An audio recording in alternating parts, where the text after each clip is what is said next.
మీ business ఏదైనా మీ ఊర్లో promotion చేయాలంటే అది సుమన్ టీవీతోనే సాధ్యం. ఇప్పుడే సంప్రదించండి. కోతి చేష్టలని ఊరికే అనలేదు.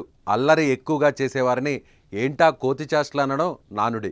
వానర చేష్టలంటేనే అందరికీ కూడా విసుగు తెప్పించే విధంగా ఉంటాయి. ఎందుకంటే కోతులు చేసే తుంటరి పనులు అన్నీ ఇన్ని కావు. అయితే తాజాగా ఓ ఇంట్లోకి దూరిన కోతులు నానా హంగామా చేసేసాయి. దాదాపు 2 గంటల పాటు కుటుంబ సభ్యులతో పాటు స్థానికులను విసుగు తెప్పించిన ఘటన కరీంనగర్ జిల్లాలో చోటు చేసుకుంది.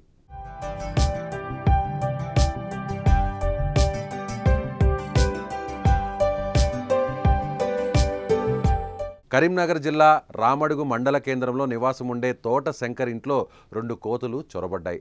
ఒక్కసారిగా 2 కోతులు రావడంతో బెదిరిన ఇంటి కుటుంబ సభ్యులు అక్కడి నుండి పరుగులు తీశారు. దీంతో ఆ 2 కోతులు ఇంట్లో గడియ పెట్టుకున్నాయి.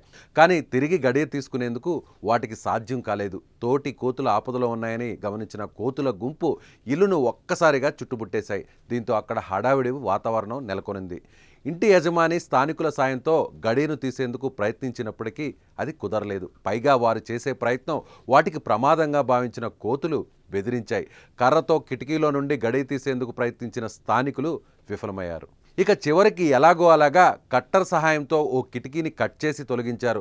అనంతరం ఇవి బయటకు వచ్చేందుకు కొబ్బరి చిప్పలు కూడా వేశారు. అయితే బయటకు పంపే ప్రయత్నం చేశారు. అయినప్పటికీ అరగంట సమయం తీసుకొని మనుషుల కదలికలు కనపడకపోయేసరికి బయటికి వచ్చాయి. దీంతో స్థానికులు ఊపిరి పీల్చుకున్నారు. అప్పుడు ఇంటి యజమాని ఇంట్లోకి వెళ్లారు.